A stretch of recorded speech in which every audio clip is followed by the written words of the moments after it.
बीड शहरातील शाहूनगर परिसरात काल मतदानादरम्यान राष्ट्रवादी काँग्रेसच्या दोन गटांमध्ये मोठा संघर्ष उसळला होता।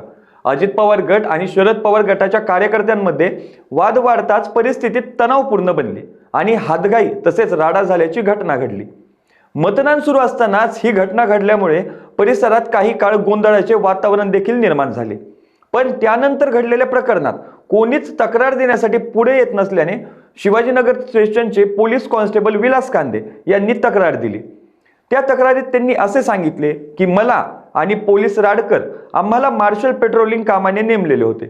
तसेच मी आणि राडकर असे आम्ही खासगी वाहनाने पोलीस ठाणे हद्दीत पेट्रोलिंग करीत असताना 3 वाजण्याच्या सुमारास आम्ही शाहूनगर येथील हजरत मंसूर शाह हायस्कूल आझाद नगर प्रभाग क्रमांक 9 या मतदान केंद्राकडे जात असताना आम्हाला रोडवर बरेच लोक गडबड गोंधळ व दगडफेक करून इतरत्र सैरावैरा पळताना दिसले।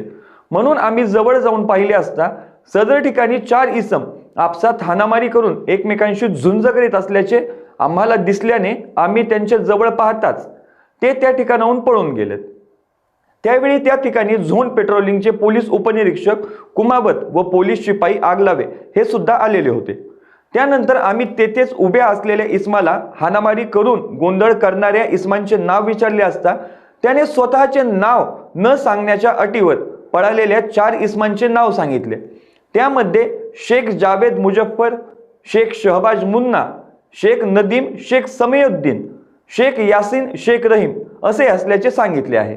हे आपसात झुंज करून दगडफेक करून पळून गेले म्हणून माझी त्यांच्या विरोधात सरकारतर्फे कायदेशीर फिर्याद शिवाजीनगर पोलीस ठाण्यात दाखल केली आहे। अशाच ताज्या अपडेटसाठी लोकाशा टीव्हीला सबस्क्राइब करा आणि लाईक करायला विसरू नका।